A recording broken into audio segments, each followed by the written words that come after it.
आज हम जानेंगे वेस्ट वाटर की पूरी कहानी। एक बार इस्तेमाल हुए हुए गंदे पानी को हम वेस्ट वाटर कह देते हैं।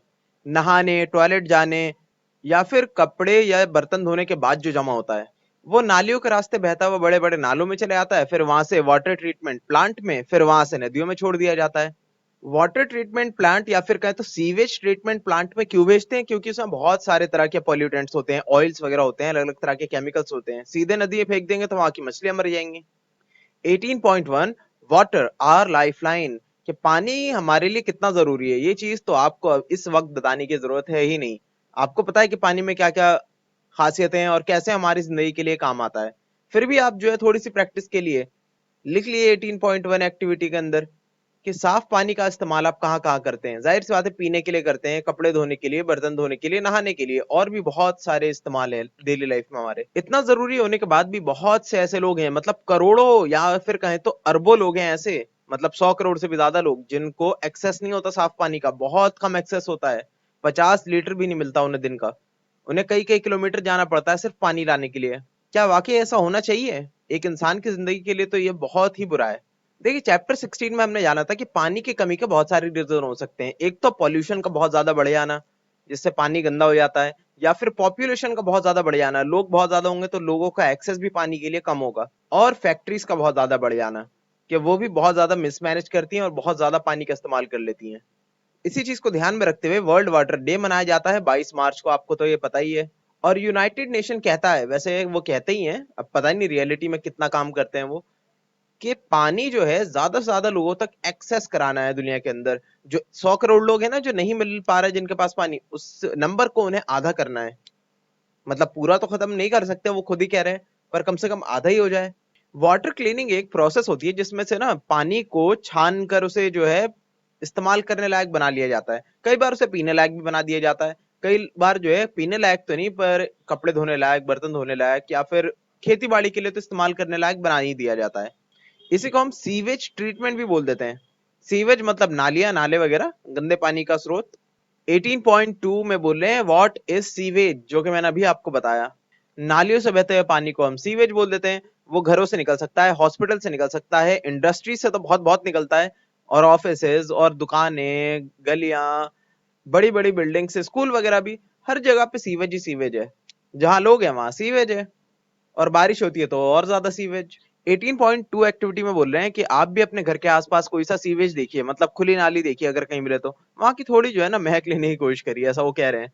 और देखिए कलर कैसा है और उसमें क्या क्या चीजें पाई जाती हैं, इसके बारे में आप डिस्कस करिए अपने टीचर से या फिर किसी को जिसे उसके बारे में पता हो उसके साथ।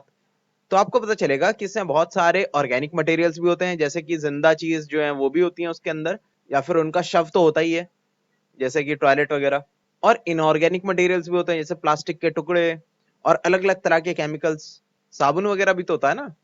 इन्होंने अलग अलग करके बता ही दिया है, देखिए। और भी बहुत कुछ हो सकता है, ऑयल्स हो सकते हैं, यूरिया मतलब पेशाब को बोलते हैं, पेस्टिसाइड्स, हर्बिसाइड्स, फ्रूट्स, वेजिटेबल्स, और भी बहुत सारे वेस्ट हैं जो कि सड़ जाता हो, उस सबको बोलते हैं ऑर्गेनिक वेस्ट। कुछ इनऑर्गेनिक चीजें हो सकती हैं, न्यूट्रिएंट्स हो सकते हैं, बैक्टीरियाज हो सकते हैं, और भी बहुत सारे माइक्रोब्स हो सकते हैं बैक्टीरिया के अलावा। क्योंकि 5 मेनली कैटेगरीज होती हैं माइक्रो ऑर्गेनिजम्स की। एक तो बैक्टीरिया, बाकी और भी हो सकते हैं, जैसे प्रोटोजोआ वगैरह। अब बैक्टीरिया और प्रोटोजोआ का नाम ले ही लिया है तो वायरस, एल्गा, फंगस, ये पीछे क्यों रहे? यही होते हैं 5 तरह के आपके माइक्रो ऑर्गेनिजम्स, जिसके बारे में आप 8th क्लास में पढ़ेंगे। ये सभी होते हैं उसके अंदर थोड़े थोड़े से, या फिर जरूरी नहीं है सारे ही हो, कुछ हो सकते हैं कुछ। जैसे कि एक सैल्मोनेला पैराटाइफी नाम का एक बैक्टीरिया टाइफाइड भी फैला सकता है। टाइफाइड तो आपको पता है, उसमें बुखार आता है, बहुत ज्यादा बीमारी, और भी बहुत सारी जैसे कोलेरा, और बहुत तरह की बीमारियां फैला सकते हैं।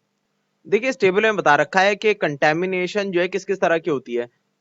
मतलब कि गंदगी, किचन से निकलने वाले वेस्ट को जो है हम सुलेज वाटर बोल देते हैं। उसमें क्या क्या चीजें होती है कंटेमिनेशन में, आप अंदाजा लगाइए इनमें से क्या क्या होता होगा उसमें। और टॉयलेट के अंदर पता है आपको, फाउल वेस्ट होता है, मतलब बदबू वाला पानी होता है जो कि निकलता है, कंटामिनेशन वही सारी चीजें होती हैं। आप बताइए इसमें क्या होगा? जाहिर सी बात है, ह्यूमन और एनिमल्स वेस्ट तो होगा ही उसके अंदर, मतलब ह्यूमन वेस्ट होगा मोस्टली। और इंडस्ट्रियल और कमर्शियल ऑर्गेनाइजेशन जाहिर सी बात है ट्रेड वेस्ट निकालेंगे। अब ये कुछ भी हो सकता है, उसके अंदर जो है केमिकल्स हो सकते हैं, या फिर फर्टिलाइजर्स के हिस्से हो सकते हैं, अलग अलग तरह के मटेरियल्स हो सकते हैं। डाइज हो सकते हैं, कलर्स वगैरह। 18.3 में बोल रहे हैं वाटर फ्रेशन्स अप, कि पानी जो है ना वो फ्रेश कर देता है हर चीज को। एन इवेंटफुल जर्नी, उसकी जो है यात्रा भी बड़ी कमाल की होती है। मतलब कि पहले तो साफ पानी हमारे घरों में पहुंचता है, जाहिर सी बात है पाइपलाइंस के जरिए पहुंचता है, जिससे हमारे टंकी में स्टोर होता है मोटर के जरिए, फिर उसके बाद हमारे घरों तक आता है, या फिर डायरेक्ट ही आ जाता है। फिर उसके बाद जब एक बार हम उसे यूज कर लें तो फिर वो सीवेज की दूसरी पाइपलाइन से निकल जाता है हमारे घरों से, और निकलता हुआ कहाँ जाता है, नालियों में जाता है, नालियों में या सीवर्स में, फिर उसके बाद बड़े बड़े नालों में आता है, फिर नालों से जाना होता है उसे नदियों में। पर नदी में डायरेक्ट फेंक दिया तो आपको पता है मछलियां मर जाएंगी इतने खतरनाक पानी से। तो इसलिए सीवेज वाटर ट्रीटमेंट प्लांट में पहले उसे भेजा जाता है, ताकि उसे जितना हो सके उतना साफ किया जा सके। अच्छा, सीवेज की जो है ना, आपने मैनहोल्स भी देखे होंगे सड़कों पे। मैनहोल्स का होता है गोल गोल से, आपने देखा होगा गटर, वो इसलिए होता है ताकि रिपेयर वगैरह और मेंटेनेंस करने में हेल्प हो सके। एक्टिविटी 18.3 में बोल रहे हैं कि आप भी रास्ते पे चलते में इस तरह के अगर आपको मैनहोल्स दिखें तो आप भी देखिए जरा कितनी कितनी दूरी पे, आमतौर पे 50-60 मीटर पे दिख जाने चाहिए। तो उससे आप रूट देखने की कोशिश करिए कि कहाँ से कहाँ तक जा रहा है मैनहोल। पूरा तो नहीं देख पाएंगे, वो नदी में मिल रहा होगा कहीं ना कहीं जाके। तो इसलिए आप दो चार देखिए, बस आपको अंदाजा मिल जाएगा कि कैसे कैसे निकल रहे होते हैं ये सीवर्स। और अगर आपको बहुत अच्छी आपकी किस्मत रही तो कहीं आपको खुला हुआ मैनहोल भी मिल जाएगा वहां पे, अगर कुछ रिपेयरिंग वगैरह चल रही होगी या फिर मेंटेनेंस का काम। तो वहां पे देखिए क्या कोई आसपास में कोई फंगस वगैरह तो नहीं जमी हुई, या फिर एल्गा जमा हो, या फिर कोई और लिविंग ऑर्गेनिज्म हो आसपास में उसके। अब आगे देखते हैं ट्रीटमेंट ऑफ पॉल्यूटेड वाटर। अब देखिए बातें तो बहुत हो गई कि वो निकल जाता है नदियों में, मिलने से पहले वाटर ट्रीटमेंट प्लांट में आता है, पर उसके अंदर होता क्या है, जाहिर सी बात है सीवेज की ट्रीटमेंट होती है, उसको साफ किया जाता है। क्या क्या प्रोसेस होते हैं, फिलहाल जो आप खुद से समझने की कोशिश करिए एक्टिविटी 18.4 में। पहले तो आप जो है ना गंदे पानी का एक जार भर लीजिए, ठीक है, गंदा पानी हो चाहिए बहुत ज्यादा, उसे आप रख भी दीजिए सड़ने के लिए जरा, 2 दिन के लिए कम से कम। फिर उसके बाद क्या करिए, उसमें से एक गिलास पानी निकाल के साइड रख दीजिए। उसका आप बोल दिएगा बिफोर ट्रीटमेंट, उसका कुछ नहीं हुआ, वैसे का वैसे है वो। फिर दूसरा ग्लास भी निकाल के रख लीजिए। उसमें आप क्या करिए कि थोड़ा सा जो है ना उसमें हवा देने की जरूरत है आपको, उसको बोलते हैं एरेशन, एयर देना, एरेशन। उससे होगा क्या, असल में होता क्या है कि माइक्रो ऑर्गेनिजम्स उसमें पनपने लगते हैं हवा मिलते ही। तो माइक्रो ऑर्गेनिज्म का क्या काम होता है, जितनी भी उसमें फीसीज हैं या फिर कहें तो ऑर्गेनिक मटेरियल, उसे सड़ाना शुरू कर देंगे। तो कहीं ना कहीं फिल्टर हो, पानी साफ हो रहा है ना कहीं ना कहीं। तो एरेशन एक अच्छा प्रोसेस होता है जिससे माइक्रो ऑर्गेनिजम्स के भी मजा आ जाते हैं, वो खाने को मिल जाता है उन्हें कुछ, और साथ ही साथ पानी भी प्योरीफाई होना शुरू हो जाता है। तो एरेशन बोल देते हैं इसे भी लगा कर रख दिएगा आप। पता है क्या कर सकते हैं, मछली पालने के लिए नहीं आता फिश टैंक, उसके अंदर होता है हवा देने का एक सिस्टम, पंप होता है। तो उसी पंप को आप जो है उस ग्लास के अंदर डाल सकते हैं, वैसे छोड़ दिए कम से कम 10-12 घंटे के लिए। देखें कि पानी काफी साफ हो चुका है एरेशन के बाद। तो उस सैंपल का नाम आप रखिएगा एरेशन, आफ्टर एरेशन। तो काफी साफ हो चुका होगा सैंपल 1 के मुकाबले सैंपल 2। तीसरे वाले सैंपल को आपको करना क्या है, सीधे फिल्टर पेपर लीजिए और उसे फिल्टर कर दीजिए। और खाली फिल्टर पेपर नहीं, उसके ऊपर थोड़ा सैंड वगैरह, छोटे पत्थर बड़े पत्थर सब मिक्स कर दिएगा, उसके ऊपर फिर फिल्टर कराइएगा, ठीक है। तो आप देखेंगे कि फिल्टर वाला सबसे साफ होगा, उसके बाद साफ होगा आपका एरेटेड है ना, कि एयर एरेशन कराने के बाद वाला, वो उसके बाद साफ होगा।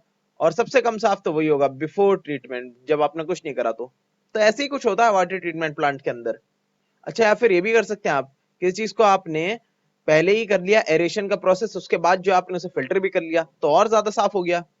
और उसके बाद फाइनल स्टेप में आप कर सकते हैं कि उसके अंदर थोड़ा सा क्लोरीन डाल दिए। क्लोरीन किस लिए, क्योंकि उसके अंदर के जो जिंदा चीजें हैं ना, जैसे कि बैक्टीरिया वगैरह, वायरस वगैरह, जिंदा चीजें, उन सबको मारने के काम आता है, और काफी हद तक ना टेस्ट को भी बेहतर कर देता है वो पानी के, और महक को भी दूर कर देता है। उस चीज को आप जो है टेस्ट खुद से करने की कोशिश मत करिए, क्योंकि वो गंदा पानी है, आपने इतने अच्छे तरीके से उसे फिल्टर नहीं करा होगा, जाहिर सी बात है। तो इसे आप टेस्ट मत करिएगा, पर महक जरा सूंघिएगा सबकी। देखेंगे कि ये जो जिसे आपने फिल्टर भी कराया, जिसे एरेट भी कराया आपने, जिसमें क्लोरीन भी थोड़ा सा डाला है, उसकी महक बेहतर होगी बाकी सबसे, और देखने में भी काफी साफ लिख रहा होगा। यही सारी चीजें बता रहे हैं, ये सारे सवाल पूछ रहे हैं इससे रिलेटेड आपसे, कि क्या ऑब्जर्व करा आपने एरेशन के बाद। जाहिर सी बात है थोड़ा साफ महसूस करा होगा पानी को आपने। क्या एरेशन ने ऑर्डर को चेंज करा, महक को? तो महक को बहुत ज्यादा चेंज तो नहीं करा होगा, पर थोड़ा बहुत तो कर ही दिया होगा। अब ये पता नहीं मुझे करा होगा या नहीं करा होगा। अब सैंड फिल्टर जो आपने लगाया था उससे क्या निकला भाई, बहुत सारी गंदी निकल गई, काफी हद तक साफ हो गया होगा पानी। और क्लोरीन ऐड करने से क्या हुआ, महक दूर हो गई। महक किस लिए दूर हो गई, क्लोरीन ऐड करने से, क्योंकि ये भी एक काम करता है काफी हद तक क्लोरीन, और साथ ही साथ माइक्रो ऑर्गेनिजम्स को भी मार दिया क्लोरीन ने, मतलब ज्यादातर को तो मार ही दिया होगा। अब बोलेंगे कि क्लोरीन का क्या अपना एक महक था कुछ, और था तो क्या वो वेस्ट वाटर के महक से भी बुरा था? तो नहीं, क्लोरीन का कोई महक होगा भी तो वेस्ट वाटर की महक से ज्यादा बुरा नहीं होगा। अब देख लेते हैं 18.4 में वेस्ट वाटर ट्रीटमेंट प्लांट, जो कि हर शहर में होता है, लगभग हर शहर में होता ही है। पर ऐसा सुनने में आया है कि कोई भी शहर जो है ना इंडिया के अंदर, वो सारे के सारे पानी को ट्रीट नहीं कर पा रहा, वेस्ट मटेरियल बहुत ज्यादा निकल रहा है शहरों के अंदर, वो डायरेक्टली नदियों में जा रहा है। वो वाटर ट्रीटमेंट प्लांट के थ्रू नहीं जा रहा ज्यादातर पानी, कुछ जा रहा है कई सारी जगहों पे, मान लिए 60% जा रहा है, कहीं पे 70% जा रहा है वाटर ट्रीटमेंट होने के बाद।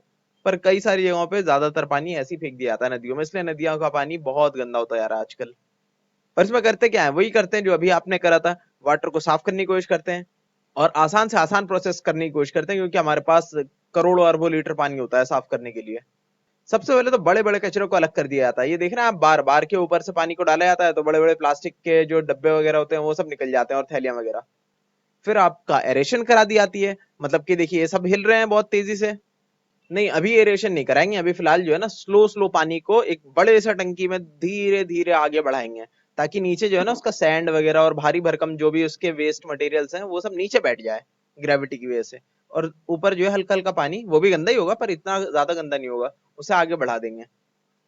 इसको हम सैंड रिमूवल टैंक भी बोल देते हैं, क्योंकि सैंड इसके नीचे जाके बैठ जाती है और भारी भरकम जो भी होगा उसका हिस्सा। फिर उसके बाद स्लो स्लो पानी को एक बड़े से टैंक में डाला जाता है, उस बड़े टैंक में ना थोड़े टाइम के लिए ऐसे ही छोड़ दिया जाता है पानी को, ताकि जिसके अंदर का जो बचा कुचा मटेरियल हो वो भी आराम से नीचे बैठ जाए। उसके अंदर आमतौर पे टॉयलेट वगैरह होता है और भी बहुत सारी चीज होती है, ऑर्गेनिक मटेरियल मोस्टली, जो कि नीचे आके बैठ जाता है। उसको ऐसे वी शेप में बनाया जाता है अक्सर, कि नीचे सब एक जगह पे आके इकट्ठा हो जाए ताकि उसे अलग करना आसान हो। फिर उसके बाद पानी को आगे ले आया जाता है। पर आगे ले आने से पहले एक स्लज का भी इस्तेमाल किया था, क्योंकि पानी वहां पे रुका हुआ था ना, तो बहुत सारी चीजें ऐसी होती हैं जैसे ऑयल वगैरह जो कि पानी से हल्की होती हैं, वो ऊपर आके इकट्ठा हो जाती हैं, गंदा हिस्सा जो होता है, तो उसको हटाने के लिए इस्तेमाल होता है स्लज का। वो ऐसे ये देखिए स्लज है, फोल्ड होता हुआ बिल्कुल जो है ना ऊपर की तरफ से, जैसे ऐसा होता है जैसे बटर के ऊपर आपने एक चाकू चला दिया हो, वैसे एक लेयर हटा दी हो, वैसे ये लेयर हटा देता है। या फिर ऐसे कर सकते हैं जैसे कि दूध के ऊपर से मलाई हटा दी हो, वैसे ये सारी गंदगी को पानी के हटा देता है। फिर उसके बाद काफी हद तक क्लीन वाटर बन चुका होता है, पर इसमें भी बहुत सारी गंदगी होती है अभी। और क्या आपको पता है, ये सारा जो मटेरियल ले आ रहा है, ऑयल वगैरह फैट वगैरह को जो हटा रहा है पानी के ऊपर से, उसका भी इस्तेमाल किया जाता है बहुत अच्छी जगह पे। उससे पहले ले आता है, अलग जगह पे सेव करा जाता है उस सारे कचरे को, फिर उसे जो है ना गलाया जाता है। कैसे? डिकम्पोज करने के लिए एनारोबिक बैक्टीरिया का इस्तेमाल होता है, मतलब वो बैक्टीरिया जो बिना ऑक्सीजन के प्रेजेंस में ही अपना काम दिखा दें, सड़ा दें उस चीज को। ऑयल वगैरह के फैट वगैरह के मॉलिक्यूल्स होते हैं, उसे सड़ा देते हैं बहुत अच्छे से, सड़ाने के बाद उसमें से निकलती है बायोगैस, जिसका इस्तेमाल करते हैं वो बिजली बनाने के लिए। और भी बहुत सारी चीजों के लिए कर सकते हैं, कुछ खाना वाना बनाने के लिए इस्तेमाल कर लिया बायोगैस, तो मतलब बहुत सारी आप इस्तेमाल हो सकता है। फिर उसके बाद हमारी बारी आती है एरेशन की, या फिर वाटर पंप्स की, वो वाटर पंप बोल रहा हूँ, एयर पंप की। ये देखिए, एयर पंप की जरूरत नहीं है, ये बस ऐसा हिला देते हैं, अच्छे से हिला देते हैं तो हवा जो ऊपर होती है ना वो इसके अंदर मिक्स हो जाती है। इससे क्या होता है, ज्यादा अमाउंट ऑफ एयर जब प्रेजेंट होती है पानी के अंदर, तो उसके अंदर एरोबिक बैक्टीरिया अपना काम दिखाते हैं, मतलब वो बैक्टीरिया जो ऑक्सीजन के प्रेजेंस में अपना काम दिखाएंगे और सड़ा देंगे उन सारी चीजों को जो कि पानी के अंदर होगी। पानी के अंदर बहुत सारी तरह के ऑर्गेनिक मटेरियल्स होते हैं जिसको खा सकते हैं, जैसे वेजिटेबल्स के टुकड़े, और टॉयलेट वगैरह होता है, और भी बहुत कुछ होता है, ऑयल्स वगैरह होते हैं।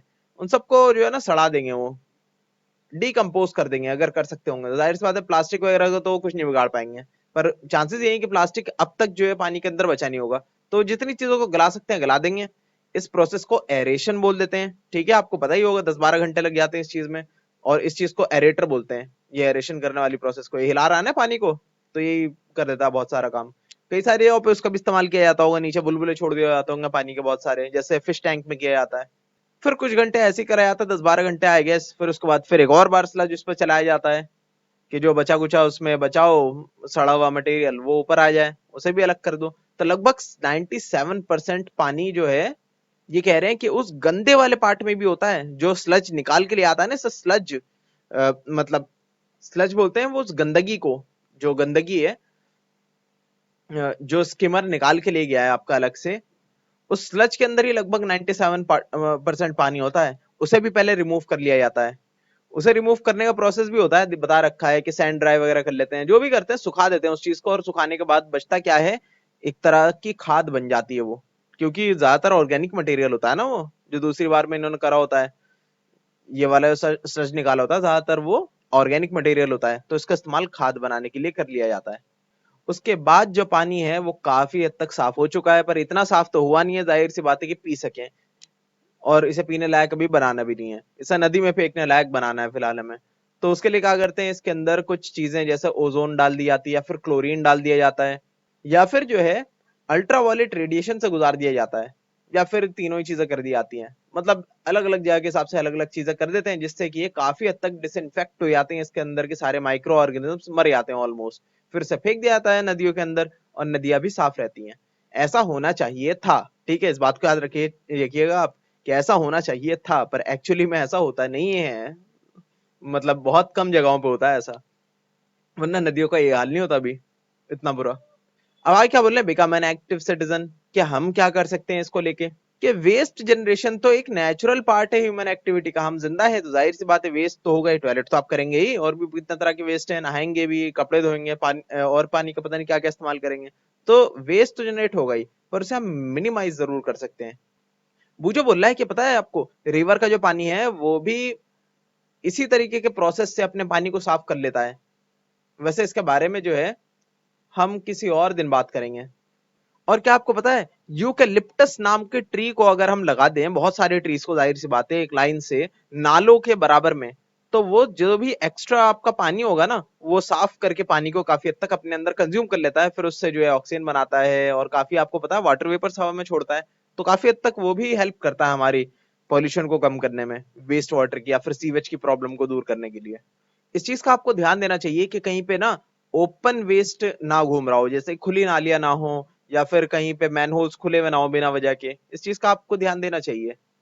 और कभी आपको ऐसा कहीं पे दिख जाए तो म्यूनिसिपैलिटी को कॉल करिए कि भाई देखिए क्या हो रहा है हमारे इलाके में, इसे जरा बंद करिए मैनहोल को, कोई गिर गया तो, और गिर नहीं भी गया तो इससे कितनी तरह की बीमारी बाहर निकलेगी। अब पहली पूछ रही है कि अपने जो है हम कंजम्पशन को कम कैसे करें, ताकि ये वाटर ट्रीटमेंट प्लांट के ऊपर लोड भी कम पड़े, क्योंकि पहली को भी पता है कि सारा का सारा पानी ट्रीट होकर नहीं जा रहा नदियों में, डायरेक्ट जा रहा है बहुत सारा पानी।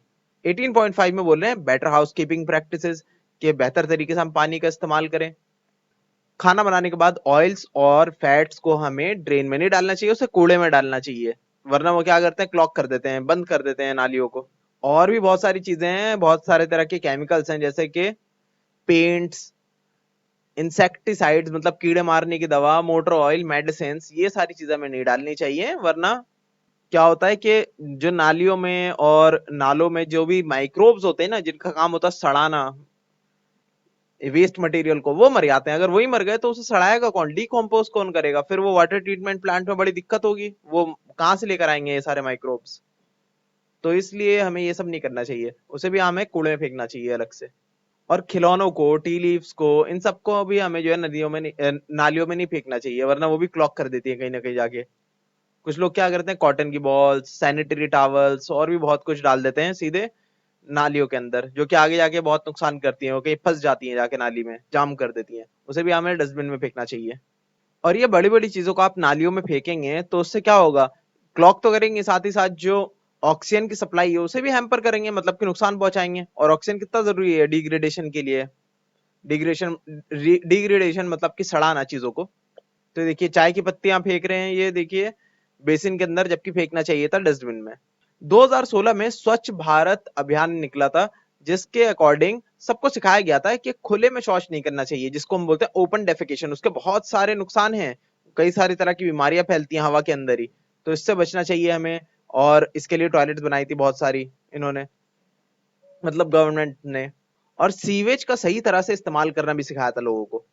और क्या आपको पता है, आई होप कि आप कुछ इसमें आपको जानने को मिलेगा, क्योंकि बहुत ही कम लोग ऐसे जानते हैं जो शहर में रहते हैं, कि टॉयलेट जो है दुनिया की सबसे बड़ी बड़ी प्रॉब्लम में से एक है। आपको पता है कि बिल गेट्स जो है कहते हैं कि टॉयलेट जो है दुनिया को बदल सकता है काफी हद तक, और आपको सुनने में बिल्कुल बचकाना लग रहा होगा ये, पर ये काफी हद तक सही भी है, क्योंकि टॉयलेट सही तरीके से इस्तेमाल नहीं करने पे लोग बहुत बीमार पड़ते हैं, करोड़ों, लाखों और करोड़ों लोग मर जाते हैं ओपन डेफिकेशन की वजह से, और सही तरीके से सैनिटाइजेशन ना होने की वजह से। इसके लिए गाँव वगैरह में जहाँ पे बहुत कम सहूलतें हैं, वहाँ पे वर्मी कंपोस्टिंग का इस्तेमाल किया जा सकता है, या फिर ऐसे टॉयलेट्स का इस्तेमाल किया जा सकता है जहाँ पे वर्म्स आए, जो कि वर्म्स क्या करते हैं, टॉयलेट को खा जाते हैं, इंसानों के टॉयलेट को या जानवरों के टॉयलेट को खा जाते हैं वर्म्स। और वो खाने के बाद जो उस चीज को खाद में बदल लेते हैं। खाद को हम जो है कंपोस्ट बोल देते हैं, एक तरह का जो टॉयलेट से बना हो ना खाद, उसको कंपोस्ट बोल देते हैं। तो वो जनरेट हो जाता है, जिसको जो है बाद में खेतों में इस्तेमाल कर सकते हैं किसान। तो उसके लिए डिजाइन होते हैं अलग तरह के टॉयलेट्स। तो वैसे टॉयलेट्स अगर बना सकें गांव में ज्यादा से ज्यादा, जिसे इस्तेमाल भी करें वहां के लोग, ऐसा नहीं कि वो बने हुए टॉयलेट और गांव के लोग इस्तेमाल ही नहीं कर रहे और ओपन डेफिकेशन कर रहे हैं जाके, मतलब कि खुले में कर रहे हैं शौच। तो ये चीज हो तो इससे काफी फर्क पड़ेगा दुनिया को। 8.6 में बोल रहे हैं सैनिटाइजेशन एंड डिजीज, कि साफ साफ साफ सफाई हमारे लिए बहुत ज्यादा जरूरी है। गंदा पानी पीना या फिर उसका किसी भी तरह से इस्तेमाल करना हमारे लिए बहुत नुकसानदेह हो सकता है, और बहुत सारे लोग जो है आज भी हमारी कंट्री में मरे जाते हैं सिर्फ इस वजह से। जैसे हमारी कंट्री में ही बहुत सारे ऐसे लोग हैं, आप सोच भी नहीं सकते कितने सारे ऐसे लोग हैं जो आज भी ओपन डेफिकेशन करते हैं, मतलब कि खुले में शौच करते हैं, कहीं पे, कहीं खेतों में, तो कहीं रेल ट्रैक्स पे, कहीं किसी और तरह की जमीनों पे, वहां पे करते हैं वो। और इतना सारा जो टॉयलेट होता है जनरेट, उससे बहुत सारे तरह की गंदगी निकलती है, बहुत सारे तरह के माइक्रो ऑर्गेनिजम्स निकलते हैं, जिससे एनवायरमेंटल पॉल्यूशन बढ़ता है। यहाँ तक कि उससे जो है ग्राउंड वाटर भी पॉल्यूट होता है, जिससे कि वहां के आसपास के कुएं नदियां वगैरह, उन्हें भी फर्क पड़ता है काफी इस चीज से। वैसे नदी तो बहुत बड़ी चीज हो गई, वहां पे इतनी आसानी से नहीं होता, पर वहां के आसपास के तालाब नदी, अंडरग्राउंड वाटर से बहुत सारे इस्तेमाल होते हैं पानी, वो सब भी गंदा हो जाता है। और इसकी वजह से होने वाली बीमारियां आपको शायद पता ही होंगी, कॉलेरा, टाइफाइड, पोलियो और हेपेटाइटिस जैसी कितनी सारी बीमारियां हैं। अब वो जो सोच रहा है कि भाई एरोप्लेन के अंदर कैसे डिस्पोज होता है सीवेज, वहां तो मतलब टॉयलेट जो करते हैं तो वो कहाँ जाता है, तो जाता है स्टोर्ड बॉक्स होते हैं उनके, बॉक्स जो है उसको चेंज कर देते हैं, अ, उसे छोटा कर देते हैं, कंपोस्ट बना लेते हैं उस चीज का, फिर उसको जो प्लेन लैंड करता है तो उसको खाली कर दिया जाता है, फिर बहा दिया जाता है। तो ये करा जाता है। बहुत सारे बच्चे क्या सोचते हैं कि वहां से टॉयलेट करते होंगे तो फिर डायरेक्ट एयर में वो थ्रो कर दिया जाता है, पर नहीं, ऐसा नहीं हो सकता ना, ये तो गलत हो जाएगा, एक ह्यूमन डिग्निटी के खिलाफ है ये काफी हद तक। वैसे खुले में छोड़ देंगे तो फिर वो कहीं किसी के सिर पे ही गिर रहा है पता लग रहा है। तो ये सब नहीं करते, वो एक जगह पे स्टोर कर लेते हैं, फिर जब फ्लाइट लैंड करती है तो उसको ठिकाने लगा दिया जाता है। 18.7 में बोल रहे हैं alternative arrangement for sewage disposal, कि कुछ और तरीके भी हो सकते हैं सीवेज सीवेज को, मतलब गंदे पानी को डिस्पोज करने के, खत्म करने के, चेंज करने के उस चीज को साफ पानी में। तो ऐसे कई सारे टेक्निक्स हैं जो कि शहर में तो इतना काम के नहीं है, क्योंकि शहर में ऑलरेडी बहुत ही वेल डिजाइंड जो है स्ट्रक्चर है हमारे पास सीवेज को डिस्पोज करने का। पर गांव देहातों में इस्तेमाल किया जा सकता है, क्योंकि वहां पे नहीं है खुदे हुए सीवेज वगैरह, वहां पे नालियां भी नहीं होती बहुत सारे गाँव में। तो वहां पे इस्तेमाल किया जा सकता है, एक बड़ा सा पिट खोद सकते हैं जिसमें जो है 4-5 घर का जो वेस्ट आके जमा हो जाए। उस वेस्ट को जो है ना काफी टाइम तक वहां पर जो है सील कर सकते हैं उस टैंक को पूरे अच्छे से। और कुछ महीनों में जब वो भर जाएगा तो फिर उसको निकाल कर एक ट्रक ले आएगा और कहीं पे डिस्पोज कर देगा। या फिर जो है वहीं पर जो है ना इस तरीके से सिस्टम बना दे कि उससे खाद बन जाए, जिससे जो है पानी अलग हो जाए उसमें का और खाद अलग हो जाए, उस खाद को इस्तेमाल कर सकते हैं हम खेती बाड़ी में। तो इसके अलग अलग टेक्निक्स हैं, वो आप खुद पढ़ सकते हैं, जरा देखिएगा सर्च करके इंटरनेट पे। उन टैंक्स को हम सेप्टिक टैंक्स बोल देते हैं, या फिर कंपोस्टिंग पिट्स बोल देते हैं। कंपोस्टिंग पिट आपको पता है, वो गड्ढा जिसके अंदर कंपोस्ट बनाया जाता हो। कुछ ऑर्गेनाइजेशंस तो काफी हाइजीनिक, मतलब साफ सुथरे टॉयलेट भी प्रोवाइड कराते हैं, जिसके अंदर आपको जो है ना टॉयलेट को एक बार आपने टॉयलेट उसमें कर लिया तो अब उसे फिर निकाल कर कहीं और भेजने की, ट्रांसफर करने की जरूरत नहीं है, उसी के अंदर रहकर जो है ना वो पूरी तरह से यूज हो जाएगा, अपना कंज्यूम हो जाएगा उसी के अंदर, आपको कहीं भी कुछ छेड़ने की जरूरत ही नहीं है उससे। और क्या होगा, खासतौर से उससे आप बायोगैस भी बना सकते हैं, बायोगैस बन जाएगी, फिर उससे तो खाना बनाया जा सकता है, बायोगैस से बिजली बनाई जा सकती है और बहुत कुछ किया जा सकता है बायोगैस की यूज से, लैंप वगैरह तो जलाई जा सकते हैं कम से कम। 18.8 में बोल रहे हैं सैनिटाइजेशन एट पब्लिक प्लेसेस, मतलब पब्लिक प्लेस में कैसे साफ सुथरे रहें। पब्लिक प्लेस आपको पता है जहां पे बहुत सारे लोग आते हो, जैसे बड़ी बड़ी मार्केट्स हो गई, bus station, railway station, airports, hospitals, schools, colleges, बड़े बड़े ऑर्गेनाइजेशंस हैं जिसमें हजारों लोग एक बार में काम करते हैं या फिर आते जाते हैं एक जगह पे। तो वहां पर बहुत ज्यादा अमाउंट में वेस्ट जनरेट होता है। उन सारे वेस्ट को तो जनरेट जो हुआ है उससे जो है म्यूनिसिपैलिटी उस जगह की, उस शहर की, वो हैंडल करती है कि कैसे करा जाएगा। अलग अलग तरह के मेजर्स यूज करते हैं, जिस तरह की जगह होती है उस तरह का वहां पे वेस्ट मैनेजमेंट सिस्टम होता है कि कैसे बहाया जाए उसे नालियों के जरिए। और गवर्नमेंट जो है ऐसी ऑर्गेनाइजेशन को, मतलब बड़े बड़े जो बिल्डिंग्स हैं, जो बड़ी बड़ी मार्केट प्लेसेस हैं, या फिर bus stand, railway station, hospitals वगैरह हैं, उन सबको बताती हैं कि क्या-क्या गाइडलाइंस है जो आपको फॉलो करनी पड़ेंगी सैनिटाइजेशन के लिए। क्या जो इतना सारा आपके जगह पे वेस्ट जनरेट हो रहा है उसे सही तरीके से डिस्पोज करना ज़रूरी है आपके लिए। ये बताती हैं, पर कहीं-कहीं पे इसका इस्तेमाल सही से होता है तो कहीं पे नहीं भी होता। वैसे हम ये कर सकते हैं कि ऐसी जगह पर जाएँ तो जगह या फिर खुले में कहीं भी मतलब चीज़ों को फैलाएँ ना चीज़ों को, मतलब कि कूड़ा इधर-उधर ना फेंक दें हम। ये हम कम से कम इतना तो कर ही सकते हैं। अब फाइनल कंक्लूजन हमारा ये होता है कि हमें हेल्दी रहना है तो अपने आसपास के एनवायरनमेंट को भी क्लीन और हेल्दी रखना पड़ेगा, क्योंकि हमें भी तो एक साफ सोर्स चाहिए ना पानी का। और अच्छी आदतें तो हमेशा हमारे काम ही आती है, और जब हम अच्छी आदतों को अपनाएंगे तो दूसरे भी हमें देख के अच्छी आदतें अपनाएंगे, और इससे क्या पता है एक अच्छी शुरुआत ही कर ले इंसानियत की तरफ, या फिर कम से कम साफ सफाई की तरफ। जैसे कि महात्मा गांधी ने कहा था कि अच्छा काम करने के लिए आपको किसी की जरूरत नहीं होती, खुद ही काम को शुरू कर सकते हैं आप। तो यहीं पे आपका चैप्टर खत्म होता है।